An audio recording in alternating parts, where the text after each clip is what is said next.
두 번째 키워드는 부정선거입니다. 이 부정선거에 관한 영상 한번 보고 오겠습니다.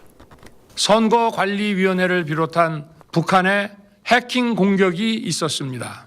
국정원 직원이 해커로서 해킹을 시도하자 얼마든지 데이터 조작이 가능하였고 방화벽도 사실상 없는 것이나 마찬가지였습니다. 국방장관에게 선관위 전산 시스템을 점검하도록 지시한 것입니다.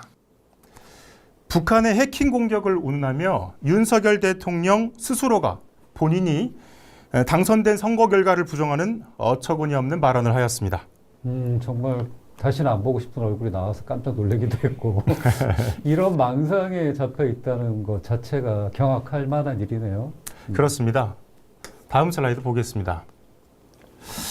윤석열 대통령에 이어서 국민의힘, 우리 대한민국의 공당, 보수의 공당이라고 하는 국민의힘이 비대위원장이 결국은 선관위에 대한 신뢰가 무너지면 선거관리 시스템에 대한 불신으로 이어지고 민주주의의 꽃이라 할 수 있는 선거에 대한 불신으로 직결된다라고 말을 하면서 선관위를 흔들고 있습니다. 본인은 어떻게 해서 당선됐다는 겁니까, 그럼? 그렇죠. 본인도 조작으로 됐다는 겁니까, 지금? 예, 참 아이러니하지 않을 수 없습니다. 어이가 없는 말이네요, 정말. 예. 그리고 한때 대한민국을 강타했던 그 스카이 데일리라고 하는 인터넷 언론사에 대한 내용인데요. 저는 저 신문사가 예. 항공사 뉴스를 다루는 전문 신문인 줄 알았어요. 네.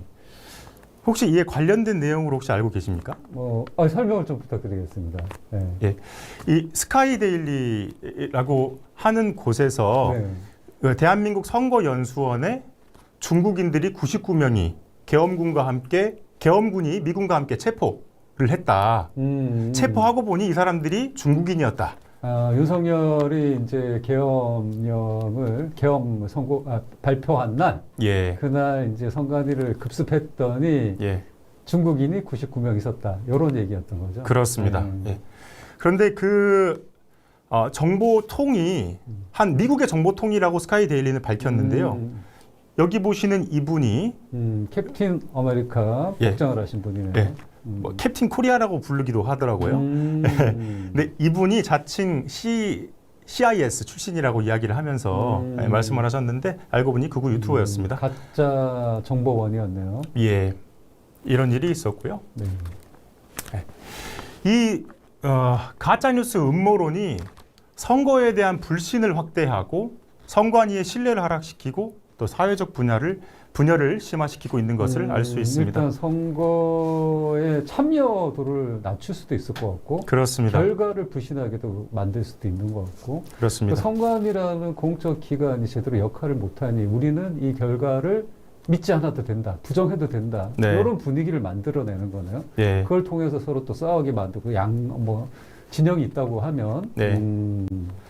이 음모론이라고 하는 것은 어느 시대나 어느 대통령이나 항상 나왔던 이야기지만 이것을 공적으로 공당이 받고 또 대통령이 받고 이렇게 한다고 하는 것은 대한민국 역사상 처음 있는 일이 아닌가. 책임 이런 있는 생각을 자리에 합니다. 있는 또 예.